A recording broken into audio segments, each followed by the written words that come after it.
In the summer of 1939, King George VI and Queen Elizabeth made the first ever visit to Canada by the reigning King and Queen, ostensibly to illustrate Canada's status as a kingdom in its own right, independent of Great Britain but sharing the same monarch. But tensions in Europe had hit the boiling point, and the timing of the visit, an opportunity to show the flag of empire in cities and towns from one end of the country to the other, can hardly have been a coincidence. The royal train came to Saskatoon on June 3, 1939. 110,000 people came to Saskatoon to see them. The city was a sea of red, white, and blue, particularly downtown on 2nd Avenue.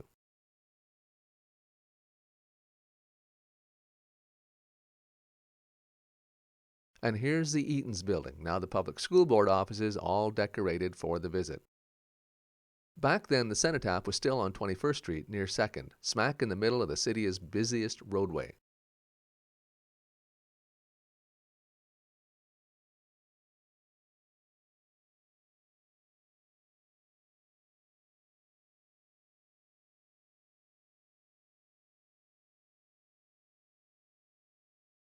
Fire hall number 1. Note the open cab fire trucks. We didn't get our first closed cab truck in Saskatoon until the 1950s.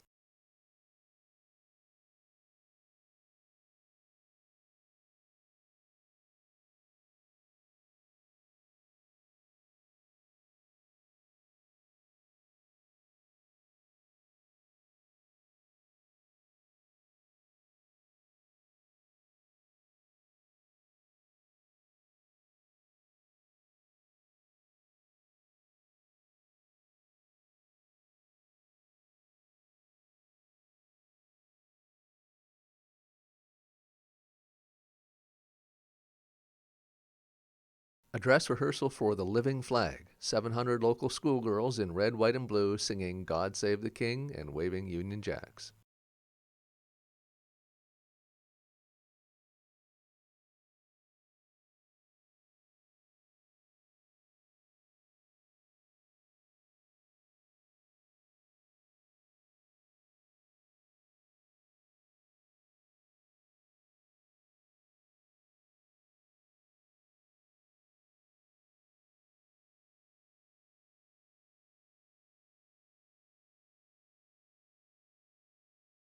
A local girl all dressed up for the visit. This may be John Mills' wife, Ethel.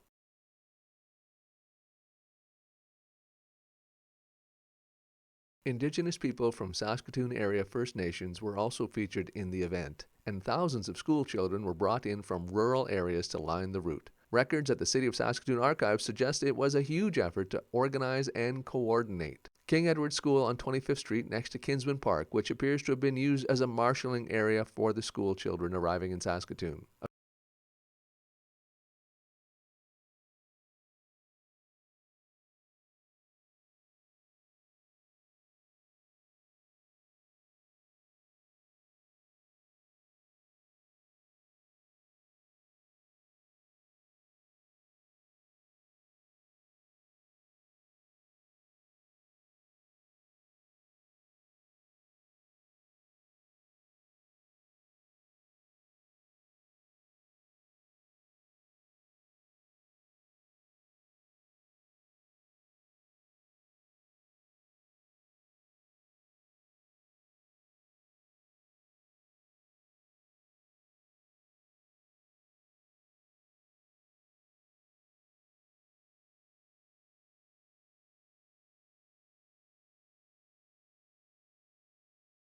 The Queen City Boys Concert Band up from Regina going up to the front of City Hall on 23rd Street where City Hall Square is now. In the background we can see captive German guns from the Great War flanking the doors of City Hall.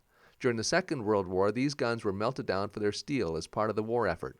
Of the several guns brought to Saskatoon after 1918, the one in front of Hugh Cairns Armory might be the only one left. John Mills coached marching band for many years and had a fondness for them. Like flowers, images of marching bands are a recurring theme in the Mills collection.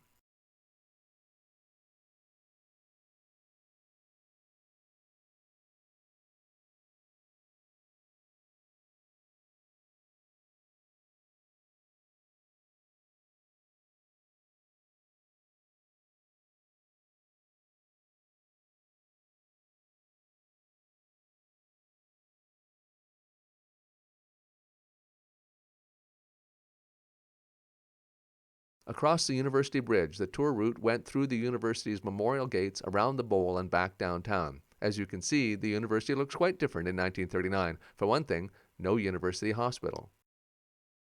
Back downtown, the route passed the Saskatchewan wheat pool display on Pacific Avenue between 22nd and 23rd. Saskatchewan, the bread basket of the empire, including a model of a grain elevator with endless streams of wheat pouring out of it. Now remember, Mills is just driving the route at this point. The King and Queen have yet to arrive.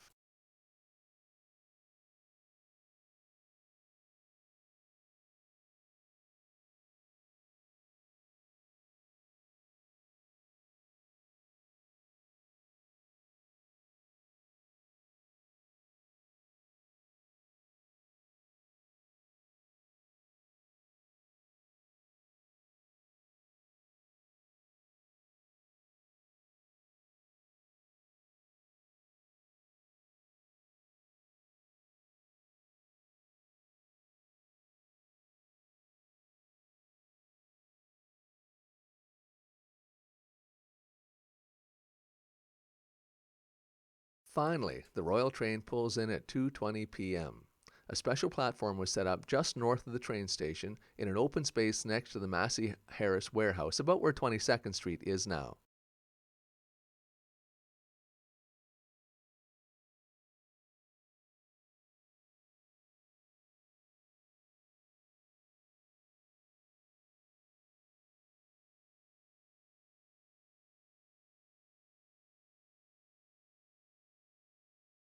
The visit starts with a review of the Saskatoon Light Infantry Honor Guard by the King, as well as presentation of flowers to the Queen by a local girl.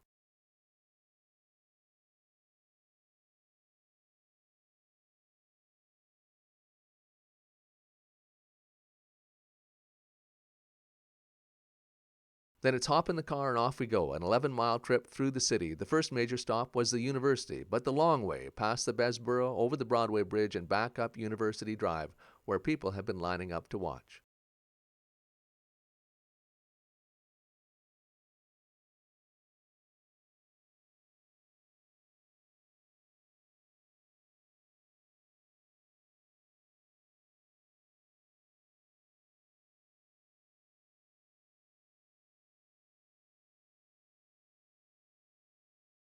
Here we are back at the university gates.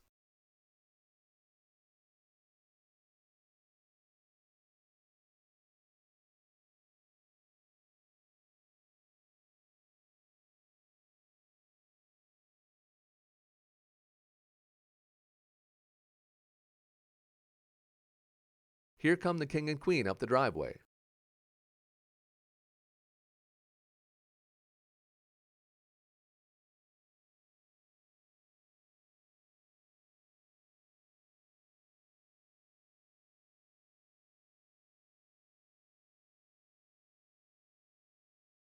And here they come back again. Then a little spin down College Drive.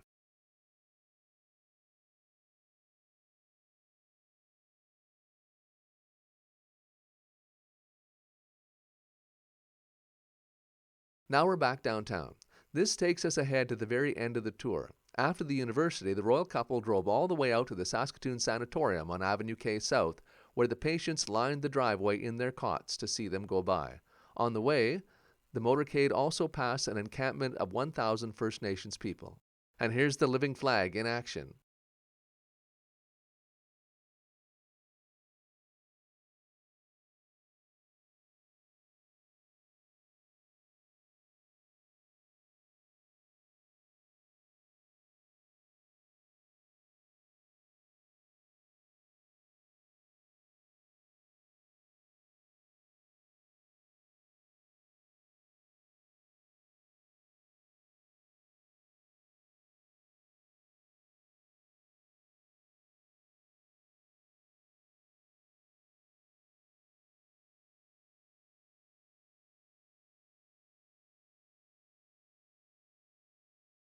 The royal car arrives.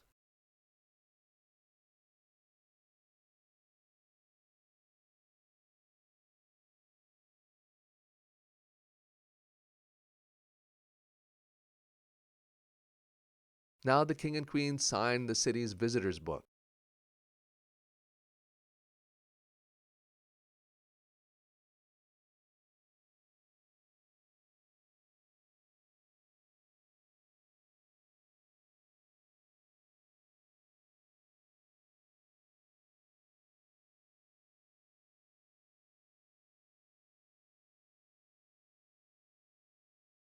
Now, a quick chat with veterans of the Riel Rebellion, the Northwest Resistance as we might call it nowadays, including 104-year-old Thomas Swain. No Métis vets there in 1939.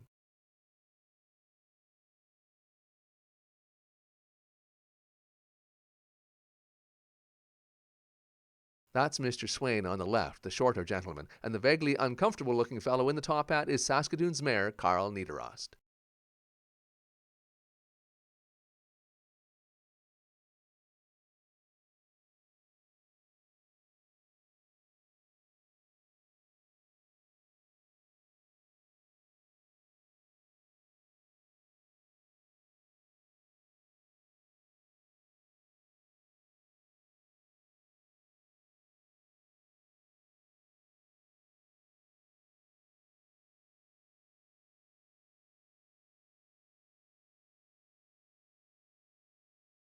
And then, just a couple hours after they'd arrived, the royal couple hopped aboard their train and drove away, and it was all over and we all got back to our lives.